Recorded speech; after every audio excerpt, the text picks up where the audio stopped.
শহরে যে মহিলা সমিতির আমাদের রাজ্য কমিটির সভা অনুষ্ঠিত হচ্ছে, সেখানে যারা এসছেন এবং এই মাইকের কণ্ঠস্বর যাদের কানে যাচ্ছে,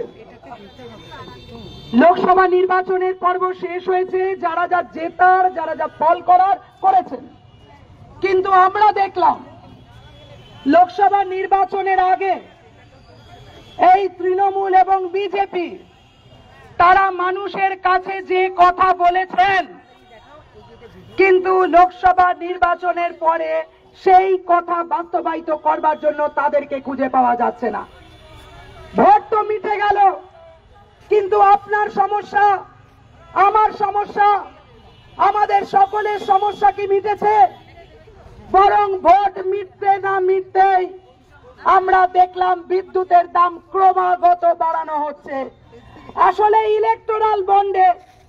টাকা দিয়েছেন বিদ্যুৎ কোম্পানির মালিকরা, টাকা দিয়েছেন বিজেপিকে, টাকা দিয়েছেন তৃণমূলকে, তাই ওদের চুপ, ওরা ওদের মুখে আঙুল, চুপ, কথা বলো না, শব্দ করো না, যা কিছু যাক গরিব মানুষের পকেট থেকে যাক, যা যায় যাক মধ্যবিত্তের পকেট থেকে যাক, বিদ্যুতের বিল ক্রমাগত বাড়তে থাকুক,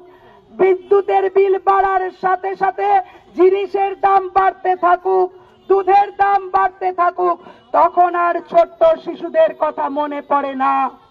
তখন আর মাদের কথা মনে পড়ে না মমতা ব্যানার্জির, তখন আর নরেন্দ্র মোদীদের এই কথা মনে পড়ে না, আর